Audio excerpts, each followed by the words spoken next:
ഞങ്ങളും ക്രൂശിക്കപ്പെട്ട ക്രിസ്തുവിനെ പ്രസംഗിക്കുന്നു. അപ്പോസ്തലനായ യോഹന്നാൻ പത്മോസിൽ ഏകാഗിയായിരിക്കുമ്പോൾ യോഹന്നാൻ ശ്ലീഹ യേശുക്രിസ്തുവിൻ്റെ ശബ്ദം കേട്ടു. യേശുക്രിസ്തു അന്ന് കുരിശേറിയ ആ വേദനയുടെ പ്രതിരൂപമായി കുരിശിന്മേൽ കിടന്ന് എൻ്റെ ദൈവമേ നിന്നെ കൈവിട്ടതെന്ന് വിളിച്ചു ഒരു ശബ്ദമുണ്ട്. കുരിശിന്മേൽ കിടന്ന് എനിക്ക് ദാഹിക്കുന്നു പറഞ്ഞതായ ഒരു ശബ്ദമുണ്ട്. കുരിശിന്മേൽ കിടന്ന് എൻ്റെ പ്രാണനെ നിങ്ങളിലേക്ക് വരമേൽപ്പിക്കുന്നു പറഞ്ഞതായ ശബ്ദമുണ്ട്. എന്നാൽ ഈ ശബ്ദം അന്ന് യേശു വേദനിച്ച് ഞരങ്ങി പറഞ്ഞ ശബ്ദമല്ല, അധികാരത്തിൻ്റെ സ്വരമാണ്, ശക്തിയുടെ സ്വരമാണ്. യേശുക്രിസ്തു രാജാവായി വാഴുന്നതിൻ്റെ സ്വരമാണ്. അന്ന് മുൾമുടിയേറ്റ് കടന്നുപോയ യേശു രാജകിരീടം ചൂടി മടങ്ങി വരുന്നവനാണ്. പ്രിയപ്പെട്ടവരെ, മുൾമുടിയേറ്റാണ് കടന്നുപോയത്, യാതനേറ്റ് പെടഞ്ഞാണ് കടന്നുപോയത്. മുഖത്ത് ഇടിക്കുന്നു, രോഗങ്ങൾ വെടിവെക്കുന്നു, മുഖത്ത് രോഗങ്ങളിൽ നിന്ന് രക്തം തുളിച്ചു വരുന്നു, ശിരസിൽ മുൾപിടിച്ച് ആഞ്ഞാഞ്ഞടിക്കുന്നു, കാരിരുമ്പാണി പോലത്തെ മുള്ളുകൾ തലയിൽ തറഞ്ഞു കയറുന്നു, ചങ്കിലി കുന്തം കൊണ്ട് കുത്തുന്നു, കൈയും കാലും തുളച്ചിരിക്കുന്നു. വേദന പ്രതീകമായി യേശു കുരിശുമേൽ കിടന്നു. വേദന യാതൻ്റെ പ്രതീകമായി കുരിശുമേൽ കിടന്നു. എന്നാൽ ഇപ്പോൾ അങ്ങനെയല്ല. ഇത് വലിയ ഘോഷമായ ശബ്ദമാണ്, ആഘോഷത്തോടെ ശബ്ദമാണ്, ആരവാരം പോലത്തെ ശബ്ദമാണ്, പെരുവെള്ളത്തിൻ്റെ എരിച്ചിൽ പോലുള്ള ശബ്ദമാണ്. പെരുവെള്ളത്തിൻ്റെ എരിച്ചിൽ പോലെ മഹാനാദം പുറപ്പെട്ടു. പ്രിയപ്പെട്ടവരെ, ഈ മഹാനാദം ഇനിയൊരു ദിവസം നാം കേൾക്കും. ഈ മഹാനാദം എന്താണെന്നറിയാമോ? വിശുദ്ധന്മാരായി നാം നിൽക്കുകയാണെങ്കിൽ കർത്താവിൻ്റെ രണ്ടാമത്തെ വരവിൽ കർത്താവിൻ്റെ ഗംഭീരനാദം നാം കേൾക്കും. ഗംഭീരനാദം. വിശുദ്ധന്മാരായി നിൽക്കുമെങ്കിൽ കർത്താവിൻ്റെ രണ്ടാമത്തെ വരവിൽ ഈ മഹാനാദം കേട്ട് നമുക്ക് പുറപ്പെടാൻ സാധിക്കും, നമുക്ക് പറക്കാൻ സാധിക്കും. ഈ ശരീരം, പുറമെയുള്ള ശരീരം, അത് ഉരിഞ്ഞു പോയിട്ട് ഒരാത്മശരീരം പ്രാപിക്കും. ഈ ശരീരം രൂപാന്തരപ്പെട്ടിട്ട് ഒരാത്മശരീരം പ്രാപിക്കും. എന്നിട്ട് നാം ആകാശവീഥികളിലൂടെ പറന്നുയരും. പ്രിയപ്പെട്ടവരെ, ഇന്ന് ഈ മഹാശബ്ദമല്ലാതെ കേൾക്കുന്നത്, ഇന്ന് കർത്താവ് ദീനത്വമാർന്ന ശബ്ദമാണ് കേൾക്കുന്നത്, ദയനീയമായ ശബ്ദമാണ് കേൾക്കുന്നത്. എൻ്റെ ദൈവമേ നിന്നെ കൈവിട്ടതെന്ത്. കർത്താവ് ഇന്ന് വേദനയോടെ നിലവിളിക്കുകയാണ്, എനിക്ക് ദാഹിക്കുന്നതാണ് പറയുന്നത്. പക്ഷെ അന്നങ്ങനെയല്ല. അന്ന് ഗംഭീരനാദം പുറപ്പെടുകയാണ്. ഗംഭീരനാദം കേൾക്കൂ. നിങ്ങൾ ഓരോരുത്തരും ഇത് നിങ്ങൾ ശ്രദ്ധിച്ചുള്ളൂ. നിങ്ങളൊരു പക്ഷേ ഈ ഭൂമിയിൽ വെച്ച് കേട്ടില്ലെങ്കിൽ കേൾക്കൂ പ്രിയപ്പെട്ടവരെ. നിങ്ങൾ മരിച്ച് മൺമറന്നതിന് ശേഷം നിങ്ങൾ വിശുദ്ധരാണെങ്കിൽ, കർത്താവിൻ്റെ കൃപയാൽ രക്ഷിക്കപ്പെട്ടവരാണെങ്കിൽ, മാനസാന്തരപ്പെട്ടവരാണെങ്കിൽ നിങ്ങൾക്ക് ശവക്കല്ലറയിൽ ഈ ശബ്ദം കേൾക്കാം. കല്ലറയിൽ നിങ്ങൾ ഉയർത്തെഴുന്നേറ്റ് വരും. ശവക്കല്ലറയിൽ നിന്ന് ഉയർത്തെഴുന്നേറ്റ് വരും. ആ പഴയ ശരീരത്തിൽ, പഴയ ആകൃതിയിൽ. നിങ്ങൾ ചോദിക്കപ്പോൾ ശരീരം ചുട്ടുകളഞ്ഞ ശരീരമാണെങ്കിലോ, ശരീരം എന്തുപോയി ചാരവായ്പ തന്നതാണെങ്കിലോ, അല്ല വെള്ളത്തിൽ മത്സ്യം വിഴുങ്ങിയ ശരീരമാണെങ്കിലോ, ഒന്നും നോക്കണ്ട. അന്ന് ഈ ശരീരം അതേ ഛായയിൽ, അതേ രൂപത്തിൽ ഒരാത്മശരീരമായി ഉയർത്തെഴുന്നേൽക്കും വിശുദ്ധരാണെങ്കിൽ. ദൈവത്തിന് സ്തോത്രം. നിങ്ങൾക്ക് വിശ്വാസമുണ്ടോ? യേശുക്രിസ്തു വീണ്ടും വരും. ഗംഭീരനാദം. കർത്താവിൻ താൻ ഗംഭീരനാദത്തോടും പ്രധാന ദൂതൻ്റെ ശബ്ദത്തോടും ദൈവത്തിൻ്റെ കാഹളത്തോടും കൂടെ സ്വർഗത്തിൽ നിന്ന് ഇറങ്ങി വരികയും ക്രിസ്തുവിൽ മരിച്ചവർ മുമ്പേ ഉയർത്തെഴുന്നേൽക്കുകയും ചെയ്യും. പിന്നെ ജീവനോട് ശേഷിക്കുന്ന നാം അവരോടൊരുമിച്ച് ആകാശത്തിൽ കർത്താവിനെ എതിരേൽപ്പാൻ മേഘങ്ങളെടുക്കപ്പെടും. നോക്കൂ, നാം എല്ലാ മേഘങ്ങളിലേക്ക് പറന്നുയരും. നയവാന്മാർ തൻ മുൻകൊമ്പിൻ നാദം കേട്ടിട്ട് അങ്കിയണിഞ്ഞ് എതിരേൽപ്പാനായി പോയി ഇടുന്നു. വിശുദ്ധന്മാർ മാത്രം പുതിയ നീതിயின் വസ്ത്രം ധരിച്ചുകൊണ്ട്, കർത്താവിൻ്റെ ഗംഭീരനാദം കേട്ടുകൊണ്ട്, നാദം കേട്ടുകൊണ്ട്, മുകിൽ മേഘം, മേഘത്തിൻ്റെ ശോഭയിന്മേൽ, മുകിൽ അഴകിന്മേൽ ആഘോഷിതനായി ഇടുന്നു. ആഘോഷത്തോടെ എഴുന്നള്ളി വരും. അന്ന് നയവാന്മാർ മാത്രം, വിശുദ്ധന്മാർ മാത്രം, നയവാന്മാർ തൻ യേശുക്രിസ്തുവിൻ്റെ മുൻ വരവിന് മുൻപുള്ള കൊമ്പിൻ നാദം, കാഹളനാദം കേട്ടിട്ട് അങ്കി അണിഞ്ഞ് നീതി വസ്ത്രം ധരിച്ചുകൊണ്ട് യേശുവിനെ എതിരേൽപ്പാൻ മേഘങ്ങളിലേക്ക് പറക്കും. ഇന്ന് നാം ഈ ശരീരത്തിൽ ഭൂമിയിലിരിക്കുകയാണ്. ഒരു ദിവസം നാം പറക്കും. അറിയാമോ നിങ്ങൾക്ക്? ഇതൊക്കെ സംഭവിക്കാമെന്ന് അറിയാമോ? വിശ്വാസമുണ്ടോ? ദൈവത്തിന് സ്തോത്രം. ഈ ആദ്യകാലം മുതലേ എൻ്റെ ഹൃദയത്തെ കീഴടക്കിയിരുന്ന ചില അനുഗ്രഹീത ചിന്തകളാണിതെല്ലാം. യേശുക്രിസ്തു വീണ്ടും വരുമ്പോൾ യേശുവിൻ്റെ സന്നിധിയിലേക്ക് പറന്നുയരാമല്ലോ. ഇവിടെയുള്ള ക്ലേശങ്ങൾ തീരുമല്ലോ, ഇവിടെയുള്ള അത്യാഹിതങ്ങൾ തീരുമല്ലോ, ഇവിടെയുള്ള ആപത്തുകൾ തീരുമല്ലോ, ഇവിടെ കെടുതികൾ തീരുമല്ലോ, ഇവിടെയുള്ള പ്രയാസങ്ങൾ തീരുമല്ലോ, ഇവിടെ മനോവൈഷമ്യങ്ങൾ തീരുമല്ലോ, ഇവിടെയുള്ള ഏകാന്തത തീരുമല്ലോ. യേശുവിൻ്റെ സന്നിധിയിലേക്ക് പറന്നുയരാം. വലിയൊരു സമൂഹം, വിശുദ്ധന്മാരുടെ കൂട്ടം മധ്യാകാശത്തെ സമ്മേളിക്കും. കർത്താവായ യേശു ക്രിസ്തുവിൻ്റെ വിശുദ്ധ മണവാട്ടി സഭ മധ്യാകാശത്തിൽ ക്രിസ്തുവിൻ്റെ വാതിൽക്കലേക്ക് എത്തിച്ചേരും. അത്യന്തം മനോഹരമായൊരു സംഭവം നടക്കും. അതാണ് പിതാക്കന്മാർ കുർബാനയുടെ ഒത്ത മധ്യത്തിൽ പറയുന്നത്: ഞങ്ങളുടെ കർത്താവേ, നിൻ്റെ മരണത്തെ ഞങ്ങൾ ഓർക്കുകയും നിൻ്റെ ഉയർത്തെഴുന്നേൽപ്പിനെ ഏറ്റുപറയുകയും നിൻ്റെ രണ്ടാമത്തെ എഴുന്നള്ളത്തിനായി ഞങ്ങൾ നോക്കി പാർക്കുകയും ചെയ്യുന്നു. രണ്ടാമത്തെ എഴുന്നള്ളത്തുണ്ട്. ക്രിസ്തു വീണ്ടും വരും. രണ്ടാമത്തെ എഴുന്നള്ളത്ത്. സ്തോത്രം. സഹോദരങ്ങളെ, അന്ന് നാം കേൾക്കുന്ന ഗംഭീരനാദമാണ്. ഇന്ന് കേൾക്കുന്ന ശബ്ദമല്ല. ഇന്ന് മൃദുലമായ ശബ്ദമാണ്. ഇന്ന് മനോഹരമായ ശബ്ദമാണ്. ഇന്ന് ശാന്തസ്വരമാണ്. ഇന്ന് കെഞ്ചുന്ന സ്വരമാണ്. നമ്മളെ വിളിക്കുന്ന കെഞ്ചുന്ന സ്വരത്തിലാണ്. മോനെ, ഇതിൻ്റെ ഹൃദയം എനിക്ക് തരുമോ ചോദിക്കുന്നു. മോളെ, ഇതിൻ്റെ ഹൃദയം എനിക്ക് തുറന്നു തരുമോ ചോദിക്കുന്നു. ഇന്ന് വളരെ വിനയപൂർവ്വം ചോദിക്കുകയാണ്. യാചകനെ പോലെ ചോദിക്കുകയാണ്. നിന്നെ അനുഗ്രഹിക്കട്ടെ എന്നാണ് ചോദിക്കുന്നത്. മോൻ യുവാവേ, നിൻ്റെ ഭാവി ഞാൻ ശോഭനമാക്കട്ടെ എന്നാണ് ചോദിക്കുന്നത്. മോനെ, നീ ഒരു സമാധാനപുത്രനായി തീരുന്നത് നിനക്ക് ആഗ്രഹമില്ലയോ എന്നാണ് ചോദിക്കുന്നത്. മോളെ, നീ നിൻ്റെ വീട്ടിൽ ആശ്വാസപുത്രിയായി തീരുന്നത് നിനക്ക് ആഗ്രഹമില്ലെന്നാണ് ചോദിക്കുന്നത്. നിൻ്റെ മാതാപിതാക്കൾക്ക് നീ ഒരു അഭിമാനഭാജനമായി തീരാൻ നിനക്ക് ആഗ്രഹമില്ലെന്നാണ് ചോദിക്കുന്നത്. ഞാൻ നിൻ്റെ ഹൃദയത്തിലേക്ക് വരട്ടെ എന്നാണ് അവൻ അനുവാദം ചോദിക്കുന്നത്. ഓരോരുത്തരുടെ ഹൃദയത്തിലേക്ക് വരാൻ നോക്കുന്നു. ഗംഭീരനാദം കേൾക്കുന്നു. ഗംഭീരനാദം. സ്തോത്രം. അന്ന് യോഹന്നാൻ ശ്ലീഹ ഗംഭീരനാദം കേട്ടു. നീ എഴുതി വയ്ക്കുക എന്നാണ് ഗംഭീരനാദം. നീ എഴുതി വയ്ക്കുക. കേട്ടു, ശബ്ദം കേട്ടു. പിന്നെ എന്താണ് ഉണ്ടായത്? അടുത്ത വാക്യം: എന്നോട് സംസാരിച്ച നാദം എന്ത് എന്ന് കാണുമ്പോൾ ഞാൻ തിരിഞ്ഞപ്പോൾ 7 പൊൻ നിലവിളക്കുകളെയും നിലവിളക്കുകളുടെ നടുവിൽ നിലയേങ്കി ധരിച്ച് മാറത്ത് പൊൻകച്ച കെട്ടിയവനായി മനുഷ്യപുത്രനോട് സദൃശനായവനെയും കണ്ടു. ഞാൻ തിരിഞ്ഞു. ശബ്ദം കേട്ടപ്പോൾ ഞാൻ തിരിഞ്ഞു. എന്നോട് സംസാരിച്ച നാദം എന്ത് എന്ന് കാണുവാൻ ഞാൻ തിരിഞ്ഞു. നിങ്ങൾ ശബ്ദം കേൾക്കുകയാണ്, പക്ഷേ നിങ്ങൾ പലരും തിരിയുന്നില്ല. എത്രയോ ശബ്ദം കേട്ടതാണ്. ദൈവശബ്ദം കേട്ടതല്ലേ? ഇല്ലേ? പക്ഷേ തിരിയുന്നില്ല. തിരിയണം. ശബ്ദം കേട്ടു, തിരിഞ്ഞു. അനുഗ്രഹത്തിൻ്റെ ആരംഭം അങ്ങനെയാണ്. ആദ്യം വചനം കേൾക്കുന്നു. വചനം കിട്ടി. ക്രിസ്തുവിന് വചനം കേട്ടു. ആ വചനം കേട്ടപ്പോൾ തിരിയുന്നു. എന്നോട് സംസാരിച്ച ശബ്ദം എന്തെന്ന് കാണാൻ ഞാൻ തിരിഞ്ഞു. സ്തോത്രം.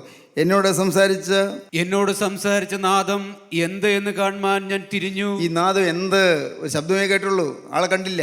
എന്തെന്ന് കാണുവാൻ ഞാൻ തിരിഞ്ഞു. പിന്നെ തിരിഞ്ഞപ്പോൾ 7 പൊൻ നിലവിളക്കുകളെയും നിലവിളക്കുകളുടെ നടുവിൽ നിലയേങ്കി ധരിച്ച് മാറത്ത് പൊൻകച്ച കെട്ടിയവനായി മനുഷ്യപുത്രനോട് സദൃശ്യനായവനെയും കണ്ടു. അവൻ്റെ തലയും തലമുടിയും വെളുത്ത പഞ്ഞി പോലെ ഹിമത്തോളം വെള്ളയും, കണ്ണ് അഗ്നിജ്വാലയ്ക്കൊത്തതും, കാലുലയിൽ ചുട്ടുപഴിപ്പിച്ച വെള്ളോട്ടിന് സദൃശ്യവും, അവൻ്റെ ശബ്ദം പെരുവെള്ളത്തിൻ്റെ ഇരച്ചിൽ പോലെയുമായിരുന്നു. ദൈവത്തിന് സ്തോത്രം. നോക്കൂ, വചനം കേട്ടപ്പോൾ തിരിഞ്ഞു. തിരിഞ്ഞാൽ ചില കാഴ്ചകൾ കാണാം. തിരിയണം. ഇതുവരെയും പോയിക്കൊണ്ടിരുന്ന വഴിയിൽ നിന്ന് മാറുക. ഇതുവരെയും പോയിക്കൊണ്ടിരുന്ന വഴി കോപത്തിൻ്റെ വഴിയാണ്, വാശിയുടെ വഴിയാണ്, വഴക്കിൻ്റെ വഴിയാണ്.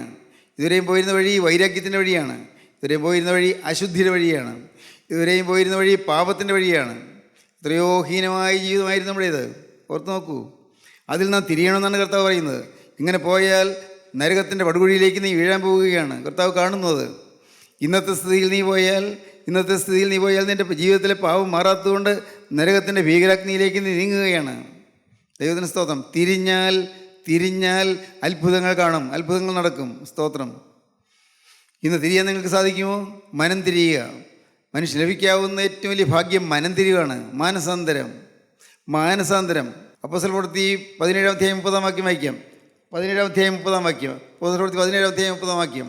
എന്നാൽ അറിയായ്മയുടെ കാലങ്ങളെ ദൈവം ലക്ഷ്യമാക്കാതെ ഇപ്പോൾ എല്ലായിടത്തും എല്ലാവരും മാനസാന്തരപ്പെടണമെന്ന് മനുഷ്യരോട് കൽപ്പിക്കുന്നു. എല്ലാവരും മാനസാന്തരപ്പെടണമെന്ന് ദൈവം മനുഷ്യരോട് കൽപ്പിക്കുന്നു.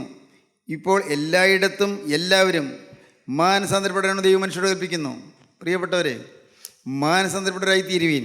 സഭാപരിവർത്തനമല്ല, സമുദായ പരിവർത്തനമല്ല, കക്ഷി മാറ്റമല്ല, ഒന്നുമല്ല. മതപരിവർത്തനമല്ല, സമുദായ പരിവർത്തനമല്ല, ഇതൊന്നുമല്ല. ഹൃദയത്തിൻ്റെ മാറ്റമാണ്. മാനസാന്തരപ്പെടുവീൻ. മാനസാന്തരം. മനസ്സിനാണ് അന്തരം വരുന്നത്, മനസ്സിനാണ് മാറ്റം വരുന്നത്. ദൈവത്തിന് സ്തോത്രം. മനസ്സിന് മാറ്റം വരാൻ നിങ്ങൾക്ക് ആഗ്രഹമുണ്ടോ? കോപിക്കുന്ന മനുഷ്യൻ പെട്ടെന്ന് ശാന്തശീലനായി തീരുന്നു. എന്തൊരു കോപമായിരുന്നു! ഇപ്പോൾ കോപം വരുന്നില്ല. അനേക കുടുംബങ്ങളിലും സ്വൈര്യം നഷ്ടപ്പെടുന്ന കോപം കൊണ്ടല്ലേ. നിസ്സാര കാര്യത്തിന് ഭർത്താവ് പെട്ടെന്ന് മുൻകോപിയാണ്, പെട്ടെന്ന് കോപിക്കും, ഒച്ചപ്പാടുണ്ടാക്കും. ചിലപ്പോൾ അതിനെ തുടർന്ന് വാഗ്വാദമായി ഭാര്യയും ചിലപ്പോൾ എന്തെങ്കിലും ഒരു വാക്ക് പറഞ്ഞു വരും. ഉടനെ തിരിച്ച് അടിക്കുകയായി, പ്രയാസമായി, പ്രശ്നമായി, ആകെ കൂട്ടക്കരച്ചിലായി, പിള്ളേരും കരയും. കുടുംബം ഏതാണ്ട് അനാഥമായതുപോലെ ഇന്ന് കോപത്തിൻ്റെ ഭ്രാന്ത് പിടിച്ചിരിക്കുകയാണ്. കോപഭ്രാന്ത്. അനേകരെ കോപഭ്രാന്ത് പിടിച്ചവരാണ്. കോപം ഈ കോപം എന്ന് പറയുന്നത് നമ്മുടെ ശരീരത്തിന് ദോഷം വരുത്താമെന്ന് പലരും അറിയുന്നില്ല. കോപിക്കുമ്പോൾ നമ്മുടെ ശരീരത്തിലെ രക്തത്തിൻ്റെ ഓട്ടം വർദ്ധിക്കും, രക്തം ചൂടുപിടിക്കും. ഇതൊന്നും ആരും ഗ്രഹിക്കാറില്ല. ഡോക്ടേഴ്സ് പറയുന്നത് ശരീരത്തിൽ രക്തം ചൂടുപിടിക്കും. അപ്പോൾ ശരീരത്തിന് രോഗാണുക്കളെ ചെറുക്കാനുള്ള ശക്തിയുള്ള അണുക്കൾ ആ രക്തത്തിലുള്ളതെല്ലാം അങ്ങ് കത്തിപ്പോകും, അത് വെന്തുപോകും. നമുക്ക് തന്നെ ദോഷം വരുന്നതാണ്. കോപിക്കുമ്പോൾ നമുക്ക് തന്നെ ദോഷം വരുന്നത്. രോഗാണുക്കളെ ചെറുക്കാനുള്ള ശക്തി ഇല്ലാതായി പോരും, ഇമ്മ്യൂണിറ്റി ഇല്ലാതായി പോകും. രോഗാണുക്കളെ ചെറുത്ത് നിൽക്കാനുള്ള പ്രതിരോധ ശക്തി അത് നമുക്ക് നഷ്ടപ്പെട്ടു പോകും. കോപിക്കുമ്പോൾ മൂക്ക് വിയർക്കുന്നു, കോപിക്കുമ്പോൾ മുഖം തുടുക്കുന്നു, കണ്ണ് ചുവക്കുന്നു, ശരീരം വിറയ്ക്കുന്നു. അതെല്ലാം വരുന്നത് അത് ശരീരത്തിന് ദോഷമായി തീരുകയാണ്, ദോഷമായി തീരും. ഈ മുഖത്ത് ചുവക്കുന്നത് എന്തുകൊണ്ടാണ്? ഏറ്റവും മൃദുലമായ മുഖത്തിൻ്റെ ആ ഭാഗത്തുള്ള കവിൾത്തടങ്ങളിലെല്ലാമുള്ള രക്തധമനികൾ, ചെറിയ രക്തധമനികൾ പെട്ടെന്ന് രക്തം വന്ന് കൂടുന്നു, അതാണ് ചുവക്കുന്നത്. കണ്ണ് ചുവക്കുന്നു, കണ്ണിൻ്റെ പ്രതലത്തിലുള്ളതായ ആ ട്രാൻസ്പെയറൻ്റ് ഏരിയ, അവിടെ രക്തധമനികൾ പെട്ടെന്ന് രക്തം കൊണ്ടുവന്ന് മൂടുന്നു, അപ്പോഴേക്കും കണ്ണ് ചുവക്കുന്നു. രക്തോട്ടം വർദ്ധിക്കുകയാണ്, ദോഷമാണ്, പ്രഷർ വർദ്ധിക്കുന്നു. ഒന്നും ആരും അറിയുന്നില്ല. ഒരു കാരണവശാലും ഞാൻ കോപിക്കുകയില്ല എന്നാണ് നാം തീരുമാനിക്കേണ്ടത്. ദൈവത്തിന് സ്തോത്രം. പ്രിയപ്പെട്ടവരെ, അതുപോലെ തന്നെ ഓരോ ഭ്രാന്തുകൾ, കോപഭ്രാന്ത്, കാമഭ്രാന്ത്, ഇന്ന് മനുഷ്യനെ അലട്ടുന്ന വലിയൊരു അപകടമാണ് കാമഭ്രാന്ത്. ഹൈസ്കൂളിലൊക്കെ പിള്ളേർ ചെല്ലുമ്പോഴേക്കും തന്നെ അവർ ഗേൾ ഫ്രണ്ടിനെയും ബോയ് ഫ്രണ്ടിനെയും കണ്ടുപിടിച്ച് കഴിഞ്ഞു. ഇന്ന് പണ്ട് കാലത്ത്, ഞാനൊക്കെ പഠിച്ച കാലത്ത്, ഒരു ആൺകുട്ടികൾ പെൺകുട്ടികളോട് മിണ്ടുന്നതിന് ചുരുക്കം, അങ്ങനെ മിണ്ടുകയില്ല. എന്നാൽ ഇന്ന് സംസ്കാരം വളർന്നു, പരിഷ്കാരം വർദ്ധിച്ചു. അപ്പോഴാണ് ആൺപിള്ളേരും പെൺപിള്ളേരും ഇടയ്ക്ക് ഇടകലർന്നിരിക്കണമെന്നായി ചില സ്കൂളുകളിൽ. അതിനപ്പുറത്തേക്ക് പിന്നെ പോകുന്ന കാര്യങ്ങൾ, പറയാൻ ലജ്ജിക്കുന്നതായ കാര്യങ്ങളെല്ലാം സംഭവിച്ചു പോകുന്നു. പ്രിയപ്പെട്ടവരെ, കാമഭ്രാന്ത്, അതൊരു ഭ്രാന്താണത്. കാമഭ്രാന്ത് അനേകരെ ഈ അശുദ്ധിക്ക് അടിമപ്പെട്ടു പോകുന്നു. ഈ ഭ്രാന്തമായ ആവേശം, അശുദ്ധിയുടെ ആവേശം അനേകരുടെ ജീവിതത്തിൽ നരകമാക്കുന്നു. അവരുടെ കുടുംബജീവിതം നശിച്ചു പോകുന്നു, കുടുംബജീവിതം നശിക്കുന്നു. ഭാര്യാഭർത്തൃ ബന്ധത്തിൽ ഉലച്ചിലട്ടുന്നു, ഭാര്യാഭർത്തൃ ബന്ധത്തിൽ വിള്ളലുണ്ടാകുന്നു കാമഭ്രാന്ത് മൂലം. നിങ്ങൾ ചിന്തിച്ച് നോക്കൂ, നിങ്ങളുടെയൊക്കെ ജീവിതത്തേക്ക് തിരിഞ്ഞു നോക്കൂ, എന്തൊക്കെ സംഭവിച്ചു പോയിട്ടുണ്ട്. ഒരുപക്ഷേ നിങ്ങൾക്ക് ഇനി ന്യായം പറയാൻ കാണുമായിരിക്കും. അങ്ങനെ പറഞ്ഞിട്ട് കാര്യമില്ല. നിങ്ങൾ ചിന്തിക്കണം, ഓർത്തോർത്ത് അനുഭവിക്കണം. ദൈവത്തിന് സ്തോത്രം, ദൈവത്തിന് വലിയ നാമം മഹത്വപ്പെടട്ടെ. ഓർത്തോർത്ത് ചിന്തിക്കുക, എൻ്റെ ദൈവമേ, എൻ്റെ ശരീരത്തെ ഞാൻ അശുദ്ധമാക്കി പോയല്ലോ. നീ എനിക്ക് തന്ന അനുഗ്രഹീതമായൊരു ശരീരം, ഈ ശരീരത്തെ ഞാൻ അശുദ്ധമാക്കി പോയല്ലോ. കർത്താവെ ക്ഷമിക്കണമേ എന്ന് പറഞ്ഞ് പ്രാർത്ഥിക്കണം. കാമഭ്രാന്ത്, കോപഭ്രാന്ത് തീർന്നില്ല. പള്ളിഭ്രാന്ത്, അതെന്താണ് അങ്ങനെ പറയുന്നത്? പള്ളിഭ്രാന്ത്. ഇന്ന് പള്ളി അച്ഛനെന്ന് കണ്ണുരുട്ടി കാണിച്ചാൽ ആളുകളെ പേടിക്കും. ആ യോഗത്തിലേക്ക് പോകരുത്, അവിടെ പോയാൽ നാശമാണ്, നഷ്ടമാണ്, ഒരിക്കലും പോകരുത്. നിങ്ങൾ പള്ളിയിൽ നിന്ന് മുടക്കിക്കളയും, നിങ്ങളുടെ ശവശരീരം അടക്കാൻ സമ്മതിക്കുകയില്ല, നിങ്ങൾക്ക് കല്യാണം കഴിച്ച് തരികയില്ല എന്നൊക്കെ അച്ഛൻ പറയുമ്പോൾ പാവപ്പെട്ട ജനം പേടിക്കും. പള്ളിഭ്രാന്ത്. പ്രിയപ്പെട്ടവരെ, ദൈവത്തിന് സ്തോത്രം. ഇതൊന്നും കണ്ട് പേടിക്കേണ്ടതല്ല നാം. നമുക്ക് ജീവിതത്തിൽ ചില നിഷ്ഠകൾ വേണം. യേശു എനിക്ക് വേണം. എനിക്ക് എന്തെല്ലാം നഷ്ടപ്പെട്ടാലും, എനിക്ക് പള്ളി നഷ്ടപ്പെട്ടാലും എൻ്റെ യേശു എനിക്ക് വേണം. ഞങ്ങളുടെ വലമ്പൂർ പള്ളിയിൽ രണ്ട് കക്ഷികളുണ്ടായിരുന്നു. അവിടെ പക്ഷേ ഏതാനും വർഷം മുമ്പ് രണ്ട് കക്ഷികളും കൂടി യോജിച്ചിരുന്ന് സംസാരിച്ച് ഭാഗം പിരിഞ്ഞു. ഒരു കുഴപ്പമില്ല. ഇപ്പോൾ ആ പള്ളിയിൽ പ്രശ്നമൊന്നുമില്ല, ഞങ്ങളുടെ പള്ളിയിൽ പ്രശ്നമൊന്നുമില്ല. വളരെ ഐശ്വര്യമായി നടക്കുന്നു, സ്നേഹമായി. ഞാൻ കേട്ടു, ഞാനോട് നേരിട്ട് പറഞ്ഞതല്ല, ഞാൻ കേട്ടു. അഭിമന്യ ഗ്രിഗോറിയോസ് തിരുമേനി, കൊച്ചി ഭദ്രാസന തിരുമേനി പറഞ്ഞു, യോഹന്നാൻ സാർ അവിടെ ഉള്ളത് കൊണ്ടാണ് അവിടെ സമാധാനം ഉണ്ടായതെന്ന് തിരുമേനി പറഞ്ഞു. ഞാൻ അത്ഭുതപ്പെട്ടു. ഇപ്പോൾ തിരുമേനിയെല്ലാം അറിഞ്ഞു. അവിടെ കൂട്ടായ്മയുള്ളത് കൊണ്ട്, ആ കൂട്ടായ്മയിലെ ആളുകൾ വരുന്നതുകൊണ്ട്, രണ്ട് ഭാഗത്തുള്ള ആളുകൾ വരുന്നതുകൊണ്ട്, ആ കൂട്ടായ്മയിൽ കൂടി സ്നേഹത്തിൻ്റെ സന്ദേശം കിട്ടിയതുകൊണ്ട് അവിടെ ഐക്യം വരാനിടയായി. ദൈവത്തിന് സ്തോത്രം. ഞാൻ ഒരിക്കലും കക്ഷിയുടെ ആളായിട്ടില്ല. കാരണം മഴക്കാലം മുതൽ നിൽക്കുന്ന സഭയിൽ നിൽക്കുന്നു, ഓർത്തഡോക്സ് സഭയിലാണ് ഞാൻ നിൽക്കുന്നത്. പക്ഷേ എനിക്ക് പാത്രീസ് ഭാഗത്തോട് യാതൊരു വിരോധവുമില്ല, ഒരു അനൈക്യവുമില്ല, ഒരു അകൽച്ചയുമില്ല. മാർത്തോമാ സഭയും യാക്കോബായ സഭയും ഓർത്തഡോക്സ് സഭയും കത്തോലിക്ക സഭയും ഇവാഞ്ചലിക്കൽ സഭയും എന്ന് വേണ്ട എല്ലാ സഭകളും ഞാൻ എല്ലാവരെയും ആദരിക്കുന്നു. എന്തിന്? പെന്തിക്കോസ്ത് സഭകളെപ്പോലും ഞാൻ ആദരിക്കുന്നു. ഞാൻ എൻ്റെ സഭയിൽ ചേർന്ന് നിൽക്കുന്നു. ഞാൻ പള്ളി മാറിയിട്ടില്ല, പള്ളി മാറുന്നില്ല. സഭ മാറിയിട്ടില്ല, സഭ മാറുന്നില്ല. എനിക്ക് ഒരു ലക്ഷ്യമേ ഉള്ളൂ, എൻ്റെ യേശുവിൻ്റെ സുവിശേഷം 4 പേര് കേൾക്കണം മാത്രം, വേറെ ലക്ഷ്യമില്ല. യേശുവിൻ്റെ സുവിശേഷം അറിയിക്കുക. പ്രിയപ്പെട്ടവരെ, നിങ്ങൾക്ക് മനസ്സിലാകുന്ന കാര്യങ്ങളിൽ ഞാൻ ഈ പറയുന്നത്, നിങ്ങൾക്കും ജീവിതത്തിൽ ചില നിഷ്ഠകൾ വരണം. ഒന്നിനും നിങ്ങൾ അടിമപ്പെട്ടു പോകരുത്. കോപത്തിന് അടിമപ്പെട്ടു പോകരുത്, അശുദ്ധിക്ക് അടിമപ്പെട്ടു പോകരുത്, അവിശ്വാസത്തിന് അടിമപ്പെട്ടു പോകരുത്, സംശയചിന്തകൾക്ക് അടിമപ്പെട്ടു പോകരുത്, ധിക്കാര മനോഭാവത്തിന് അടിമപ്പെട്ടു പോകരുത്, അഹങ്കാരത്തിന് അടിമപ്പെട്ടു പോകരുത്, അഹങ്കാരം, സ്വാർത്ഥതയ്ക്ക് അടിമപ്പെട്ടു പോകരുത്, ദൈവാഗ്രഹത്തിന് അടിമപ്പെട്ടു പോകരുത്. അനേകം ഭീകരമായ പാപങ്ങൾ നമ്മളെ ഗ്രസിച്ചിരിക്കുകയാണ്, നമ്മെ ഇഴുകിയിരിക്കുകയാണ്. ഈ പാപങ്ങളിൽ നിന്നെല്ലാം നാം മോചനം പ്രാപിക്കണം. ദൈവത്തിന് സ്തോത്രം. കേട്ടു, തിരിഞ്ഞു. ശബ്ദം കേട്ടു, തിരിഞ്ഞു. എന്താണ് ഈ ശബ്ദം? തിരിയണം. പരിശുദ്ധാത്മാവിന്റെ സ്വരമാണ് നിങ്ങൾ കേൾക്കുന്നത്. ബലഹീനനായ എൻ്റെ ശബ്ദമല്ല നിങ്ങൾ കേൾക്കുന്നത്. കരുണയുള്ള കർത്താവിൻ്റെ കൃപയാൽ ഞാൻ നിങ്ങളോട് സംസാരിക്കുന്നത് ക്രിസ്തുവിൻ്റെ സ്വരത്തിലാണ്. ക്രിസ്തുവിൻ്റെ സ്വരമാണ് ഞാൻ കേൾക്കുന്നത്, ക്രിസ്തുവിൻ്റെ സ്വരമാണ് ഞാൻ സംസാരിക്കുന്നത്. എനിക്ക് നല്ലതുപോലെ അറിയാം. ദൈവത്തിന് സ്തോത്രം. കാരണം എനിക്ക് വേറെ ഉദ്ദേശമൊന്നുമില്ല, വേറെ യാതൊരു ഉദ്ദേശവുമില്ല. ഇന്നല്ല എവിടെയാണെങ്കിലും ഒരു യോഗത്തിന് പോയതിൽ കൂടി വേറൊരു ഉദ്ദേശവുമില്ല, വേറെ ഒരു ലാക്കുമില്ല, പേഴ്സണലായിട്ട് ഒരു ഗെയിനുമില്ല, ഒരു ലാഭേച്ഛയുമില്ല. പ്രിയപ്പെട്ടവരെ, ഈ വിശ്രമമില്ലാതെ ഓടുന്നതിന് വേറെ ലാക്കൊന്നുമില്ല, വേറെ ഒരു ലാക്കുമില്ല. കർത്താവിന് സ്തോത്രം. എൻ്റെ ദൈവം എല്ലാം കേൾക്കുന്നുണ്ടല്ലോ. ആകെ ഒരു ലാക്ക് മാത്രം. കുറേ ആളുകൾ രക്ഷപ്പെടണം, കുറേ ആളുകൾ ക്രിസ്തുവിനെ കണ്ടെത്തണം, കുറേ ആളുകൾ നിത്യജീവൻ പ്രാപിക്കണം, കുറേ ആളുകൾ സ്വർഗത്തിലെത്തണം. ദൈവത്തിന് സ്തോത്രം. കുറേയേറെ ആളുകൾ യേശു ആരാണെന്ന് തിരിച്ചറിയണം. കുറേയേറെ ആളുകൾക്ക് ക്രൂശിൻ്റെ രക്ഷാസന്ദേശം ഗ്രഹിക്കാനിടയാകണം. ക്രൂശിൻ്റെ രക്ഷാസന്ദേശം, കുരിശിൻ്റെ അർത്ഥം എന്താണെന്ന് പലർക്കും അറിഞ്ഞുകൂടാ. എന്താണ് കുരിശ്? ആർക്കും അറിഞ്ഞുകൂടാ. പാവങ്ങൾ, സാധുക്കളായ ആളുകൾ പള്ളിയിലൊന്ന് കുരിശുമത്തുന്നു, കുരിശുമത്തി കാണിക്കിട്ടിട്ട് പോകുന്നു. എന്താണ് കുരിശുമത്തെന്ന് പറഞ്ഞാൽ ആർക്കും അറിയാൻ പാടില്ല. ദുഃഖവെള്ളിയാഴ്ച ദിവസം കുരിശ് കുമ്പിടുന്നു. എന്താണാവോ? എല്ലാവരും കുമ്പിടുന്നു, ഞാനും കുമ്പിടുന്നു. ആർക്കും അറിഞ്ഞുകൂടാ, അർത്ഥം അറിഞ്ഞുകൂടാ. ക്രൂശിൻ്റെ രക്ഷാ സന്ദേശം എന്താ എന്ന് അറിയിക്കാനും ആളില്ല, അത് പറയാനും ആളില്ല, ജനത്തെ അറിയിച്ചു തരാൻ ആളുകളില്ല. സ്നേഹിതരെ, ഞാൻ ചോദിക്കട്ടെ, വെല്ലുവിളിയായിട്ട് ചോദിക്കട്ടെ, നിങ്ങൾക്ക് എഴുന്നേൽക്കാമോ? കർത്താവിന് വേണ്ടി എഴുന്നേൽക്കാമോ? ക്രിസ്തുവിന് വേണ്ടി, ക്രിസ്തുവിന് സ്ഥാനാപതിയായി എഴുന്നേൽക്കാമോ? ക്രിസ്തുവിൻ്റെ അംബാസഡറായി എഴുന്നേൽക്കാമോ? ക്രിസ്തുവിന് വേണ്ടി വചനം പറയാൻ എഴുന്നേൽക്കാമോ? ക്രിസ്തുവിന് വേണ്ടി ഓടി നടക്കാൻ എഴുന്നേൽക്കാമോ? നിങ്ങൾ ഉത്സാഹത്തോടെ കർത്താവിൻ്റെ വേലയ്ക്ക് വേണ്ടി ഇറങ്ങാമോ? പ്രിയപ്പെട്ടവരെ, ഞാൻ ചോദിക്കട്ടെ, നിങ്ങൾക്ക് സാധിക്കുമോ? കർത്താവിൻ്റെ വേല, യേശുവിൻ്റെ വേല. ദൈവത്തിന് സ്തോത്രം. 2000 വർഷങ്ങൾക്ക് മുമ്പ് യേശുവിൻ്റെ കൈകൾ നിശ്ചലമായി പോയി. 2000 വർഷം മുമ്പ് യേശുവിൻ്റെ കണ്ണുകൾ അടഞ്ഞുപോയി. 2000 വർഷം മുമ്പ് യേശുവിൻ്റെ നാവ് നിശബ്ദമായി പോയി. 2000 വർഷം മുൻപ് യേശുവിൻ്റെ കാലുകൾ നിശ്ചലമായി പോയി. എന്നാൽ ഇന്ന് യേശു ഈ ലോകത്തെമ്പാടും സഞ്ചരിക്കുന്നു. ആയിൽ കൂടി തനിക്ക് വേണ്ടി സമർപ്പിക്കപ്പെട്ട വിശുദ്ധന്മാരുടെ കാലുകളിൽ കൂടി യേശു സഞ്ചരിക്കുന്നു. ഇന്ന് യേശു സംസാരിക്കുന്നു. ആരിൽ കൂടി തനിക്ക് വേണ്ടി സമർപ്പിച്ചിരിക്കുന്ന വിശുദ്ധന്മാരുടെ നാവിൽ കൂടി സംസാരിക്കുന്നു. 2000 വർഷം മുൻപ് യേശുവിൻ്റെ കണ്ണുകൾ അടഞ്ഞു. എന്നാൽ ഇന്ന് യേശു ഓരോരുത്തരെയും നോക്കുന്നു, രോഗികളെ നോക്കുന്നു, ആതുരരെ നോക്കുന്നു, ദുഃഖിതരെ നോക്കുന്നു, അവസരം നോക്കുന്നു. ആരിൽ കൂടി? യേശുവിൻ്റെ ആത്മാവുള്ള ദൈവമക്കളിൽ കൂടി. ദൈവത്തിന് സ്തോത്രം. യേശുക്രിസ്തു ഇന്നും പ്രവർത്തിച്ചുകൊണ്ടിരിക്കുകയാണ്. യേശുക്രിസ്തു ജീവിക്കുകയാണ്. യേശുക്രിസ്തു മൺമറഞ്ഞു പോയിരിക്കുകയല്ല, തീർന്നില്ല. 3-ാം നാൾ കല്ലറയെ തട്ടി തകർത്തുകൊണ്ട്, മരണത്തെ വെല്ലുവിളിച്ചുകൊണ്ട് കർത്താവായ യേശുക്രിസ്തു ജീവിക്കുന്നു. കർത്താവായ യേശുക്രിസ്തു ഉയർത്തെഴുന്നേറ്റ് ജീവിക്കുന്നു. യേശുവിനെ നിങ്ങൾക്കൊന്ന് കാണാമോ പ്രിയപ്പെട്ടവരെ? യേശു നിങ്ങൾ നോക്കാമോ? അവർ ശബ്ദം കേട്ട് നിങ്ങൾ തിരിയാമോ? തിരിയുക, മനം തിരിയുക. സ്തോത്രം. മനം തിരിയുക. എന്തൊരു ഭാഗ്യമാണ് ഈ മനം തിരിവ്. ഒരു ചെറുപ്പക്കാരനുണ്ടായിരുന്നു. ആ ചെറുപ്പക്കാരൻ, അവന് വീട്ടിലെ ജീവിതം അത്ര ഇഷ്ടപ്പെട്ടില്ല. അമ്മയാണ്, അപ്പനില്ല. അമ്മയ്ക്ക് വലിയ പ്രാർത്ഥന, ഭയങ്കര പ്രാർത്ഥന. ഇങ്ങനെയുണ്ടോ ഒരു പ്രാർത്ഥന? ഇത്ര നേരം പ്രാർത്ഥിക്കുന്നത്? അവൻ മടുത്തു. പ്രാർത്ഥനയും അവൻ മടുത്തു. അവൻ പറഞ്ഞു, എനിക്ക് ഇതൊന്നും ഇഷ്ടമല്ല കേട്ടോ, ഇത്ര പ്രാർത്ഥനയൊക്കെ.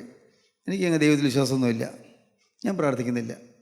എൻ്റെ മോനെ, നീ അങ്ങനെ പറയല്ലേ, അങ്ങനെ കഷ്ടമല്ലേ, ദൈവം തമ്പുരാൻ വേദനയല്ലേ, അങ്ങനെ ദൈവം എന്ന് പറഞ്ഞ് വെറുതെ എന്നെ പേടിപ്പിക്കാൻ നോക്കണ്ട, ഞാൻ പ്രാർത്ഥിക്കാൻ വരുന്നില്ല, ഞാൻ വരുന്നില്ല. പ്രാർത്ഥിക്കൂടാതായി. കുറച്ച് കഴിഞ്ഞപ്പോൾ ഒരു ദിവസം അവൻ അമ്മയോട് പറഞ്ഞു, അമ്മേ ഞാൻ പോവുക, എനിക്ക് വയ്യ ഈ കൂട്ടിലടച്ചിട്ടതുപോലെ ഇങ്ങനെ ഇരിക്കാൻ, എനിക്ക് സ്വതന്ത്രമായിട്ട് ജീവിക്കണ്ടേ, ഞാൻ പോവുക. മോനെ, നീ എങ്ങോട്ടാണ് പോകുന്നത്? എങ്ങോട്ടെന്ന് എനിക്കറിയാൻ പാടില്ല, എനിക്ക് ഒരു സ്വാതന്ത്ര്യം വേണം, ഞാൻ പോവുക. അവൻ പോകുമെന്ന് ഉറപ്പായപ്പോൾ അമ്മ പറഞ്ഞു, മോനെ നീ പോവുകയാണെങ്കിൽ ഒരു കാര്യം ഓർത്തോളണേ, നീ ഒരു വിഷമസന്ധിയിൽ വരുമ്പോൾ, ഏതെങ്കിലും പ്രശ്നത്തിൻ്റെ മുമ്പിൽ വരുമ്പോൾ, നിനക്ക് പ്രയാസഘട്ടം വരുമ്പോൾ നീ പറയണം, എൻ്റെ അമ്മയുടെ ദൈവമേ എന്നെ രക്ഷിക്കണമേ എന്ന് പറയണം. ഒരു പ്രയാസഘട്ടം വരുമ്പോൾ അങ്ങനെ പറഞ്ഞാൽ മതി, എൻ്റെ അമ്മയുടെ ദൈവമേ എന്നെ രക്ഷിക്കണമേ. അവൻ കേട്ടപ്പെട്ട് കാണിച്ചില്ല, പോയി പട്ടണത്തിൽ പോയി തോന്നിയ പോലെ ജീവിച്ചു. എങ്ങനെ തോന്നിയ പോലെ ജീവിച്ചാലും സമാധാനമില്ലല്ലോ, സമാധാനമില്ല, സ്വസ്ഥതയില്ല. ഒരവസരത്തിൽ കടുത്ത നിരാശയിലായി. കടുത്ത നിരാശയിൽ, കടുത്ത ഏകാന്തതയിലായി. അവൻ മരിച്ചു കളയാമെന്ന് വിചാരിച്ചു, ആത്മഹത്യ ചെയ്യാൻ തീരുമാനിച്ചു. മരിക്കാൻ തുടങ്ങിയപ്പോൾ എന്നെ ഓർത്തു, ഇങ്ങനെ അമ്മ ഒരു വാക്ക് പറഞ്ഞിട്ടുണ്ടല്ലോ, അമ്മയുടെ ദൈവമേ രക്ഷിക്കണമെന്ന്. സമാധാനം ഇല്ലാതെ വരുമ്പോൾ, നിരാശ വരുമ്പോൾ അമ്മയുടെ ദൈവമേ രക്ഷിക്കണമെന്ന് പറയാൻ പറഞ്ഞിട്ടുണ്ടല്ലോ. അവൻ മുട്ടുകുത്തി, എൻ്റെ അമ്മയുടെ ദൈവമേ, അങ്ങനെ ഒരു ദൈവം ഉണ്ടെങ്കിൽ എന്നെ ഇപ്പോൾ രക്ഷിക്കണം. എൻ്റെ അമ്മയുടെ ദൈവമേ, അങ്ങനെ ദൈവം ഉണ്ടെങ്കിൽ ഇപ്പോൾ എന്നെ രക്ഷിക്കണം. അവൻ ഏങ്ങലടിച്ച് കരഞ്ഞു. ആരും കൂടെയില്ല. വിധി കരഞ്ഞു. യേശുവേ, ഞാൻ ഇതാ നിനക്കായി എന്നെ സമർപ്പിക്കുന്നു. അമ്മയുടെ അടുക്കിലേക്ക് വന്ന് അമ്മയോട് ഒരുമിച്ച് ജീവിച്ചു. അവനാണ് പ്രസിദ്ധ സുവിശേഷനായ R.A. ടോറി. അവൻ പറഞ്ഞൊരു വാക്യമുണ്ട്, പ്രസിദ്ധമായ വാക്യമാണ്. Pray for great things, expect great things, work for great things and pray and pray and pray ever more. പ്രസിദ്ധമായ വാക്യമാണ്. പ്രേ ഫോർ ഗ്രേറ്റ് തിങ്സ്, വൻ കാര്യങ്ങൾക്ക് വേണ്ടി പ്രാർത്ഥിക്കുക. എക്സ്പെക്ട് ഗ്രേറ്റ് തിങ്സ്, വൻ കാര്യങ്ങൾ പ്രതീക്ഷിക്കുക. വർക്ക് ഫോർ ഗ്രേറ്റ് തിങ്സ്, വൻ കാര്യങ്ങൾക്ക് വേണ്ടി പ്രവർത്തിക്കുക. And pray and pray and pray ever more, വീണ്ടും വീണ്ടും വീണ്ടും പ്രാർത്ഥിച്ചുകൊണ്ടിരിക്കുക. സ്തോത്രം. പ്രസിദ്ധ സുവിശേഷനായി മാറി. പ്രിയപ്പെട്ടവരെ, സമാധാനമില്ലാതെ അഴുന്ന് വിഷമിക്കുന്നവർക്ക് സമാധാനം തരാൻ യേശുവുണ്ട്. കർത്താവേ, ഒരിറ്റ് സമാധാനം തന്നിട്ട് പോകണമേ. എൻ്റെ രോഗമുള്ള ശരീരത്തിൽ ഒന്ന് തൊട്ടിട്ട് പോകണമേ. എൻ്റെ സ്വൈര്യമില്ലാത്ത കുടുംബത്തിലേക്ക് നിന്ന് കടന്നു വരണമേ. സമാധാനമില്ലാത്ത കുടുംബത്തിലേക്ക് വന്ന് ഒരാശ്വാസം തരണമേ. എൻ്റെ ജീവിതത്തിലേക്ക് നീ കടന്നു വന്ന് എനിക്കൊരു ശാന്തി തരണമേ. യേശുവേ, നീ ഇപ്പോൾ എൻ്റെ അരികിലേക്ക് ഒന്ന് വരണമേ.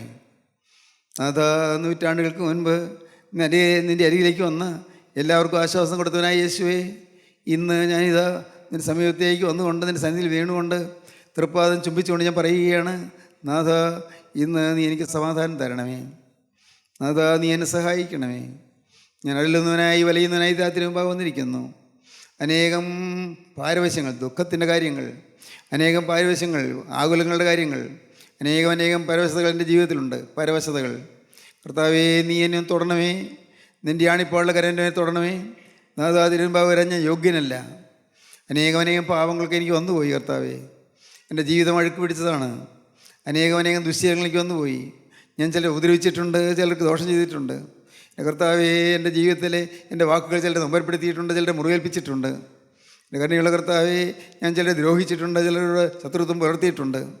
ചിലർ വഴക്കും പിണക്കവും വൈരാഗ്യവുമായി ഞാൻ ഇരുന്നിട്ടുണ്ട്. പകയും വിദ്വേഷം എൻ്റെ ഹൃദയത്തിലുണ്ടായിരുന്നു. എൻ്റെ കരുണയുള്ള കർത്താവേ, തെറ്റുകളേറെ പറ്റിപ്പോയി. എൻ്റെ ശരീരം മദ്യത്തിന് ഞാൻ കൊടുത്തുപോയി, വ്യഭിചാരത്തിന് കൊടുത്തുപോയി. കർത്താവേ, തെറ്റുകളേറെ പറ്റിപ്പോയി. നാഥ, തിരുമുമ്പാകെ വരാൻ ഞാൻ യോഗ്യനല്ല. എന്നാൽ നാഥ, നീ ഇപ്പോൾ എൻ്റെ അരികിലൂടെ നടന്നു പോകുമ്പോൾ നിൻ്റെ തിരുവസ്ത്രത്തിൻ്റെ ആ ഞാന്ന് കിടക്കും തൊങ്ങൽ എൻ്റെ മേലും തൊട്ടിട്ട് പോകണമേ. എനിക്ക് തൊടാൻ യോഗ്യതയില്ല. നിൻ്റെ പാദമെടുത്ത് തൊടാൻ എനിക്ക് അർഹതയില്ല. അവിശുദ്ധ പാദത്തോടെ എനിക്ക് യോഗ്യതയില്ല. നീ നടന്നു പോകുമ്പോൾ നിൻ്റെ ആ തിരുശരീരത്തിൽ അണിഞ്ഞിരിക്കുന്ന വസ്ത്രത്തിൻ്റെ ആ തൊങ്ങൽ തൂങ്ങി ഞാന്ന് കിടക്കുന്നത് എന്നെ തൊട്ടിട്ട് പോകണമേ. ദൈവത്തിന് സ്തോത്രം. സ്നേഹിതരെ, നിങ്ങൾ യേശുവിനെ വിളിക്കുമോ? യേശുവിനെ കാണുമോ? യേശുവിനോട് നിങ്ങൾ പ്രാർത്ഥിക്കുമോ? യേശു അതിൻ്റെ അരികത്തോട് നടന്നു പോകുന്നു. ദൈവത്തിന് സ്തോത്രം. ശബ്ദം കേട്ടു, പെരുവെള്ളത്തിൻ്റെ ശരീരത്തിൽ വെള്ള ശബ്ദം കേട്ടു തിരിഞ്ഞു. ദൈവത്തിന് സ്തോത്രം. ഇന്ന് ശബ്ദം കേട്ടു, തിരിയും ദിവസമായി തീരട്ടെ. വലിയൊരു തിരിവ് വരട്ടെ. ഞാൻ മദ്യം തൊടുകയില്ല എന്ന് നിങ്ങൾ തീരുമാനിക്കുക. മദ്യം തൊടുകയില്ല. ഞാൻ കോപിക്കുകയില്ല. ഞാൻ വാശി പിടിക്കുകയില്ല. ഞാൻ വൈരാഗ്യപ്പെടുകയില്ല. ആരോടെല്ലാം ഞാൻ പിണങ്ങിയിരിക്കുന്നു അവരോടെല്ലാം ഞാൻ ഇണങ്ങും. ആരോടെല്ലാം വൈരാഗ്യത്തിലിരിക്കുന്നു അവരെക്കുറിച്ച് എനിക്ക് ഒരു പ്രയാസമില്ലാതെ അവരുമായി ഇണങ്ങിച്ചേർന്ന് ഞാൻ ജീവിക്കും. കർത്താവേ, കുടുംബത്തിൽ ഞാനൊരു സമാധാനപുത്രനായിരിക്കും. കുടുംബത്തിൽ ഞാനൊരു സമാധാനപുത്രിയായിരിക്കും. കർത്താവേ, ഞാൻ എൻ്റെ യേശുവേ, ദൈവത്തിൻ്റെ മനുഷ്യർക്കും നല്ലവനായി ഞാൻ ജീവിക്കും. യേശുവേ, ഇപ്പോൾ നിൻ്റെ ആണിപ്പാടുള്ള കരം എൻ്റെ തലമേലൊന്ന് വയ്ക്കണമേ. ആ തൃക്കരൻ്റെ തലമേൽ വെച്ച് എന്നെ ഒന്ന് അനുഗ്രഹിക്കണമേ. ആ തിരക്തമ്മയുടെ കരുണ തലമേൽ വയ്ക്കുമ്പോൾ ഞാൻ വിശ്വസിക്കുന്നു, യേശു ക്രിസ്തുവിൻ്റെ രക്തം സകല പാപവും പോക്കി എന്നെ ശുദ്ധീകരിക്കുന്നു എന്ന്. ആ തിരക്തനെ ശുദ്ധീകരിക്കും. അതിനുവേണ്ടിയാണല്ലോ നീ ക്രൂശിൽ മരിച്ചത്. ആ തിരക്തനെ കഴുകും. അതിനുവേണ്ടിയാണല്ലോ നീ ക്രൂശിൽ മരിച്ചത്. യേശുവേ, ഞാൻ ആത്മാവിൽ മരിച്ചുപോയി, എനിക്ക് ജീവൻ തരണമേ. ആത്മാവിൽ ജീവൻ തരണമേ.